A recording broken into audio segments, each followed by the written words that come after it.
parents invited me and my daughter to Thanksgiving, but while my sister and her kids ate turkey with the family, we were shoved to a side table. My mother laughed. Be grateful we even gave you a seat. My daughter got cold mashed potatoes. I took her hand and left. Hours later, my phone was flooded with missed calls. I never answered. Breakfast in the morning sunlight streaming through the windows. She wore hospital scrubs with her hair pulled back in a simple ponytail. Having worked as a nurse at the local hospital for 15 years, her hands moved with a stability and gentleness born from years of experience. Emma, time to get up, breakfast is ready, she called. In response, the sound of footsteps running down the stairs could be heard. Her 10-year-old daughter Emma had her mother's bright brown hair and the blue eyes of her father Mike, from whom Carol was currently separated. Good morning, Mom, Emma said, sitting at the table and reaching for the pancakes Carol had prepared. Only 2 more days until Thanksgiving break. Are we going to Grandma and Grandpa's house? Carol paused before answering. Yes, Grandma invited us this year. It was actually the first invitation in 3 years. Carol's relationship with her parents had always been complicated, especially with her mother Eleanor. Raised as the daughter of a successful Wall Street banker, Eleanor was pretentious and valued social status above all else. In contrast, her father Walter came from a typical middle-class background, and had led a stable life as a university professor, but rarely opposed his wife's opinions due to his indecisive nature. When Carol answered the phone, it was the hospital calling. Can you start your shift 2 hours earlier today? Maria isn't feeling well. Of course, I'll be right there, she replied. Hanging up, Carol looked at Emma.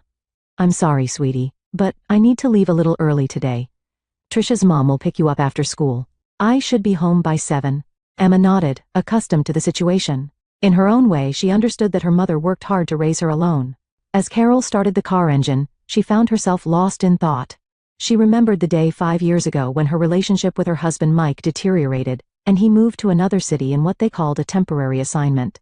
Though they hadn't divorced, they were taking their time considering the possibility of reconciliation. Mike worked busy hours as a construction site supervisor, but came to see Emma every weekend. Recently, their relationship had been improving gradually, and he had let her know he would join them at her parents' house for Thanksgiving after finishing work. Carol collected herself and drove to work. Her job at the hospital was busy, but she attended to each patient with care and a warm smile. Her colleagues trusted her, and the hospital director highly valued her work. On her way home, Carol received a call from her sister Donna. Carol, you're coming for Thanksgiving, right? Mom's worried again.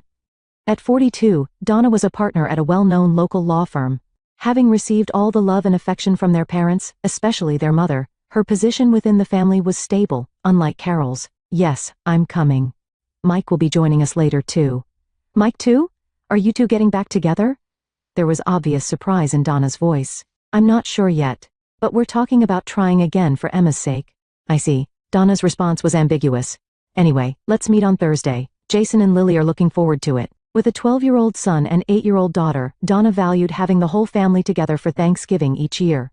However, Carol never felt that her sister truly welcomed her or her niece, Emma. When she got home, Emma had already been dropped off by Trisha's mother and was doing her homework. Carol stroked Emma's head and began discussing preparations for Thanksgiving. What should we bring to Grandma's? How about a traditional pumpkin pie and maybe an album with your photos? Yes. Emma's eyes sparkled. I want to show them my school project photos too. Carol smiled, but there was still a shadow of anxiety in her eyes. She recalled what had happened at Thanksgiving 3 years ago. She had been hurt by her mother's cold attitude then, but this year she wanted to create good memories, especially for Emma. As she was getting out ingredients for the pie in the kitchen, Carol's cell phone rang. It was Mike. Carol, I'll be a little late the day after tomorrow, but I'll definitely be there. Please give my regards to Emma. Thank you, Mike. Emma's looking forward to it. After hanging up, Carol took a deep breath. Throughout the years of enduring family friction, Emma's presence had always been her support. She was determined to get through this Thanksgiving with a smile, for her daughter's sake. On Thanksgiving morning, Carol checked her outfit in the mirror several times. She had chosen a gentle blue dress with a simple silver necklace. Emma wore her favorite red dress, her hair adorned with small braids her mother had plaited. You look lovely, Emma, Carol said, placing a hand on her daughter's shoulder. The pie for Grandma is ready too. The two of them loaded the homemade pumpkin pie and carefully selected presents into the car. After a 30-minute drive, they arrived at her parents' house in an affluent Boston suburb. The spacious 2-story stone mansion spoke of its owner's wealth through its refined appearance. Emma, smile, Carol whispered before pressing the doorbell. Her mother Eleanor opened the door.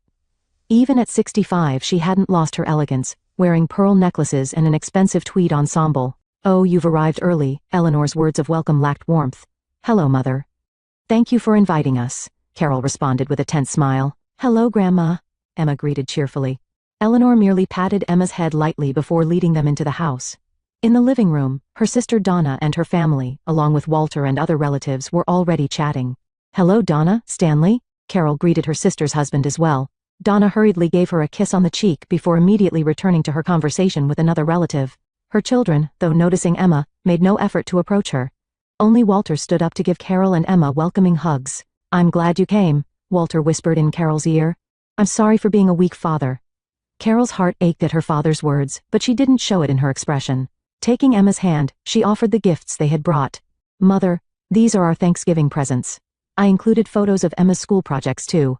Eleanor simply accepted them and placed them on the table. "Speaking of which, have you heard about Donna's children's performance in the national mock trial competition? Jason placed first in the state." As time passed, Carol and Emma sat quietly in a corner of the living room. There seemed to be no opening for them to join the surrounding conversations, and they felt isolated. Emma tried several times to talk to her cousins, but they were engrossed in adult topics and showed no interest in her. Finally, it was time for dinner. In the dining room, a large oak table was gorgeously decorated with candles and flowers. Walter entered with a traditional turkey and began preparing to carve it. As relatives took their seats one after another, Carol and Emma were also looking for places to sit. Just as Emma approached a chair near her cousins, Eleanor intervened. "You two will sit over there."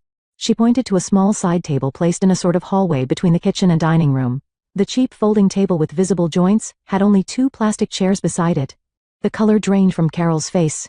Donna and her family were seated at the grand dining table with their parents and other relatives, while she and Emma were relegated to a separate area. "Why can't we sit with everyone else?" Emma voiced an honest question. Eleanor shrugged with a somewhat mocking expression. "You should be grateful I prepared seats for you at all." Those words cut through Carol's heart like a knife. Walter looked visibly uncomfortable with his wife's behavior but said nothing and continued carving the turkey. Carol took Emma's hand and headed toward the side table. She felt like her heart was breaking seeing her daughter's hurt expression, but she tried to maintain a smile. As service began, the people at the main table were served warm turkey, plenty of gravy, and crispy baked casseroles one after another. However, the plates brought to Carol and Emma contained only cold mashed potatoes and a few vegetables. "Mom," Emma called in a small voice, "is this all?" Carol felt sadness and anger welling up inside her. The cold treatment from her mother since childhood, the unequal treatment compared to her sister, and now the reality that it extended even to her beloved daughter. Emma had tears in her eyes. At 10 years old she could sense the unfairness of the situation. In that moment, something within Carol transformed into determination. She slowly stood up and took Emma's hand. "Emma, let's go." The living room fell silent instantly. Carol handed Emma a small note, gently saying, "Don't forget to give this to Grandma." "Thank you, but we're done here," Carol said in a voice that wasn't directed at anyone in particular, but was loud enough for everyone to hear. Emma followed her mother's instructions, walking up to her grandmother and handing her the note. Before Eleanor could say anything, Carol had already pulled Emma toward the entrance. The sound of the door closing echoed throughout the house. Eleanor tried to hide her disturbed expression, quickly making excuses to the relatives. She always overreacts. But everyone felt the heaviness in the air. Walter sank into his chair, covering his face with his hands. Donna said nothing, but looked at her own children with a contemplative expression. Outside, Carol and Emma felt a strange sense of liberation, despite being enveloped in the cold November wind. Carol's car slowly left the residential area and headed toward Main Street. Emma sat in the passenger seat, silently staring out the window. Her small profile showed a depth of thought unusual for a 10-year-old. "I'm sorry, Emma," Carol said, when they stopped at a traffic light. "I never meant for you to experience something like that." Emma turned to her mother. "It's not your fault, Mom. Grandma's just being mean." At those honest words, Carol's expression became a mixture of laughter and tears. "You must be hungry. Shall we go somewhere to eat?" They decided to stop at the Bluebird, a popular local diner. It was one of the few places open on Thanksgiving Day. The interior was unexpectedly busy, and they were shown to a small booth by the wall. In the classic American diner atmosphere, a Thanksgiving special menu was being offered. "Hello, everyone. Eating out on Thanksgiving?" Doris, an elderly waitress with a warm smile, greeted them. She was a regular patient at Carol's hospital. "Just some circumstances," Carol answered simply. Doris seemed to sense something from their demeanor. "Today's turkey dinner is excellent, and I'll throw in some pumpkin pie on the house too." As warm food was laid out on the table, Emma's expression brightened. Carol took out her cell phone and sent a message to Mike. "Decided not to go to my parents' house. I'll explain later. We're at the Bluebird." Halfway through the meal, Emma suddenly spoke up. Mom, I wrote that note to Grandma myself. Carol stopped her chopsticks in surprise. What did you write? Grandma, why do you hate Mom? Mom is always crying. But we are strong, Emma recited as if she had memorized it. I've seen Mom crying several times after phone calls. Tears welled up in Carol's eyes. It pained her to know that her daughter had noticed her suffering and was trying to protect her. She leaned across the table and embraced Emma. You really are a strong girl, Carol said, burying her face in her daughter's hair. Mom can keep going because of you. Her cell phone rang, but Carol didn't answer. She only checked the message from Mike in a meeting. But, is something wrong? Can't leave right away, but I'm worried. She sent a brief reply explaining the situation. You don't need to go to my parents' house. We'll spend time at the diner. At Eleanor and Walter's house, Thanksgiving dinner continued in a strange atmosphere. Eleanor tried to hide the note Emma had given her under the table, but Carol's Aunt Marge noticed. Eleanor, what's that? It's what Emma gave you, isn't it? Just a drawing, Eleanor tried to cover up. But Marge had already taken the note. She put on her reading glasses and read the contents aloud. Grandma, why do you hate Mom? Mom is always crying. But we are strong. Silence spread across the dining table. All the relatives couldn't suppress their varied reactions. Donna covered her face with both hands, and her husband Stanley leaned back in his chair uncomfortably. Walter finally stood up. Something that had been suppressed for years was burning in his eyes. This has gone too far, Eleanor. His voice was quiet, but filled with strong determination. Carol is our daughter, Emma is our granddaughter, and yet you. I what? Eleanor responded defensively. She's the one who broke family tradition. Marrying that man, living separately without divorcing? She's a family disgrace. Disgrace? Marge raised her voice. Eleanor, you should be ashamed of yourself, making that child and Emma sit at a side table. As your longtime friend, I must say this is too cruel. The room divided into two opinions. Some relatives supported Eleanor, while others showed discomfort. 12-year-old Jason and 8-year-old Lily looked at their parents with confused expressions. Mom, why don't we ever play with Emma? Lily suddenly asked. You always just say another time. Donna couldn't answer her daughter's question. In her heart, she had to admit that she too had been cold to her sister under her mother's influence.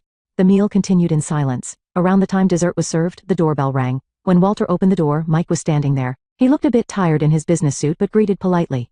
Hello, Walter. Where are Carol and Emma? They've already left. Walter stumbled over his words. Mike's expression clouded. What happened? Walter led Mike to the living room. Eleanor looked at her husband unpleasantly but didn't want to cause more issues in front of the relatives. Mike entered the living room and greeted everyone. But he immediately sensed the heaviness in the air. Carol's Aunt Marge stood up and began explaining what had happened that day without reservation, about the side table, the cold food, and Emma's note. Read this. Marge handed him the note. After reading it, Mike's face changed. His usually calm expression was filled with anger and disappointment. He gently folded the note and put it in his pocket. Is this how you treat your daughter and granddaughter? Mike quietly but sternly looked at Eleanor. It's not my fault she's separated from you, Eleanor retorted. This isn't about our marriage. Mike's voice was low and trembling with controlled anger. I absolutely cannot forgive treating my wife and daughter this way. Do you understand how much Carol has been hurt, and now Emma is feeling that pain too? Eleanor tried to make excuses again, but Mike raised his hand to stop her. That's enough, he said resolutely. If you can't cherish Carol and Emma, then our family relationship ends here. He slightly bowed his head to all the relatives, said excuse me, and left. Those remaining in the room were at a loss for words. Walter passed by Eleanor, briefly saying, I'm going too. He took his coat and left his wife of many years behind. Back in his car, Mike sat with his eyes closed, still gripping the steering wheel. He called Carol, but there was no answer. Instead, he sent a text message, heading to the Bluebird. Please wait for me. As he started the car, he could see in his rearview mirror that Eleanor was standing at the entrance, watching him leave, but she was no longer his concern. His heart was full of thoughts about his wife and daughter, who must still be hurting at this moment. Eleanor returned to the house and took her seat for dessert. She tried to act as if nothing had changed, but everything had already changed. Carol's apartment living room was filled with the warm aroma of takeout food from the Bluebird. Emma sat nestled next to Mike on the sofa, eating the cake he had brought. Carol's cell phone on the coffee table kept ringing incessantly. The screen displayed notification after notification, missed call from Mom, call from Donna, call from Walter, call from unknown number. But Carol made no attempt to respond to any of them. Aren't you going to answer? Mike asked, looking at her intently. Carol shrugged with a relaxed appearance. Just for today, I want to cherish our time together. She returned from the kitchen with hot chocolate. 3 mugs floated with small marshmallows. Dad, will you be here tomorrow too? Emma asked hopefully. Mike glanced at Carol. That's yes, of course, Carol answered with a smile. If Dad doesn't mind, actually. Mike straightened his posture with a slightly nervous look. Carol, Emma, there's something I want to talk about. He took a small envelope from his pocket and placed it on the coffee table. This is a reservation confirmation. I've decided to end my apartment lease in San Diego next month. I'm planning to move back here. Really? Emma nearly jumped up. Only if you two are okay with it. Mike carefully chose his words. I want to end our separation and try again. Carol was speechless. After 5 years of separation, she hadn't expected a reconciliation proposal to come in this form. My couch is always available, she finally joked, but tears shone in her eyes. Emma went back and forth between her parents, hugging them both. Best Thanksgiving ever. The three continued their small impromptu Thanksgiving party until late at night. Carol laughed from her heart for the first time in a long while. Mike told funny stories about work, and Emma talked about her adventures at school. And all calls from the outside world were sent to voicemail. The next morning, Carol woke up to the sound of Mike and Emma making pancakes. It had been the most peaceful sleep she'd had in a long time. Just as she was about to enter the kitchen, the doorbell rang. I'll get it, Carol said, tightening her bathrobe as she headed for the door. When she opened it, Walter was standing there. With his tired expression, he looked like he hadn't slept all night. Dad? Carol said in surprise. Can we talk? Walter's voice was small and thin. Carol invited her father into the living room. Mike and Emma peeked out from the kitchen and greeted Walter. After a slight hesitation, Emma went to hug her grandfather. I'll make some coffee, Carol said. As Walter sat down, he exhaled deeply. First, let me apologize for yesterday and for everything before. He clasped his hands and placed them on his knees. For the first time, he looked like an insecure old man. For years, I wanted to be free from Eleanor's control, but I lacked courage. I yielded to my wife's demands and couldn't protect you. Carol silently listened to her father's words. A mixture of anger, sadness, and empathy swirled within her. Emma's note, it resonated with me, Walter continued. That child saw the truth. How unfairly Eleanor has treated you. And how I couldn't stop it.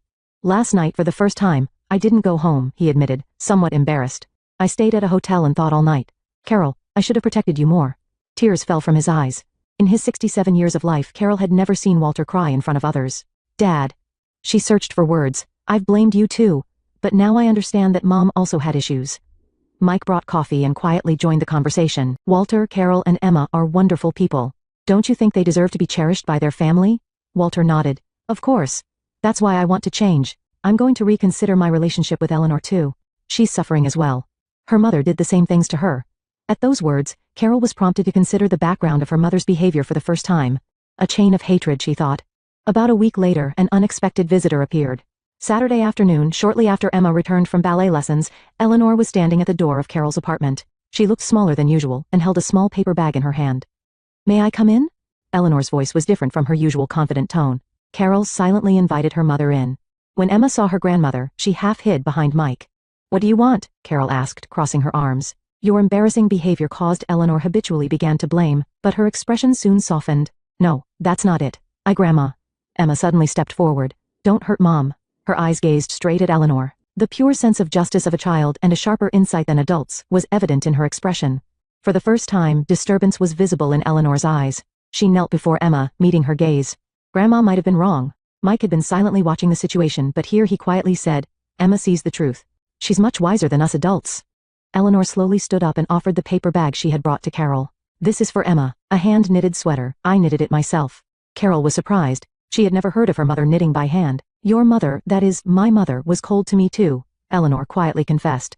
Family honor and appearances were everything, and I was taught that expressions of affection were signs of weakness. In her words, Carol glimpsed the wounds within her mother for the first time. Eleanor hadn't completely changed, but at least she had begun to reconsider her actions. Don't think this resolves everything, Carol said frankly. But if you want to build a relationship with Emma, you're welcome. Eleanor gave a small nod. It wasn't a complete reconciliation, but a small step had been taken. Carol looked toward Mike and Emma. They stood by her side, offering silent support. You are my real family, she said in a small voice. The three embraced tightly, and Eleanor watched them from a distance. On Thanksgiving morning a year later, Carol's apartment was filled with the sounds of busy preparations. In the kitchen, Mike was preparing a large turkey, and Emma was setting the table in the living room. Outside the window, Boston's first snow was quietly beginning to fall. Which tablecloth is better, blue or white? Emma asked, holding different colored cloths in both hands. Now, 11 years old, she had grown a bit taller over the year and had a confident expression. Blue would be lovely, Carol answered from the sofa. Beside her was a phone, as she had just finished calling the last guest to confirm. Mike and Carol officially reconciled 3 months ago, and Mike was granted a transfer to the local office of his construction company. Their relationship was stronger than before, having learned to respect each other's differences. Emma couldn't hide her joy at having both parents together. The doorbell rang, and when Carol opened it, Walter was standing there. In his hands were a bouquet and wine. Dad, you're early. Carol warmly welcomed her father. Walter had changed greatly over the year. He had finally learned to live according to his own will, resumed his hobby of photography, and joined a local photography club. His relationship with Eleanor had also changed, and though they still lived together, it was gradually shifting toward a more equal partnership. "Where's Eleanor?" Mike poked his head out from the kitchen.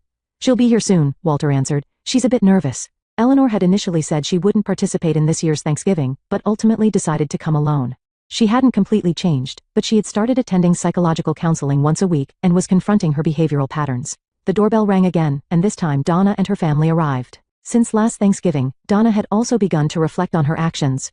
Her dependence on her parents had decreased, and she was working on repairing her relationship with Carol. "It's been a while," Donna smiled awkwardly. Repairing the sisterly relationship was taking time, but at least dialogue had begun. Later in the afternoon, Eleanor arrived as the last guest. She carried a small gift bag, and was dressed more casually than usual. "Sorry I'm late," she said somewhat hesitantly. When Emma saw her grandmother, she ran to her without hesitation and hugged her. "Grandma, I'm so glad you came." A surprised and joyful expression appeared on Eleanor's face. She gave Emma the gift bag. Inside were a handmade scarf and a small note that read, "Grandma can change too." Before the meal began, everyone sat at the same table, and Emma was asked to say words of thanks. She started in a small voice but gradually began to speak with confidence. "I'm thankful that Grandma has started to change, that Grandpa has become stronger, that Mom is smiling again, that Dad has come back, and that we can all be together." Carol had tears in her eyes at her daughter's words, and Mike put his arm around her shoulder.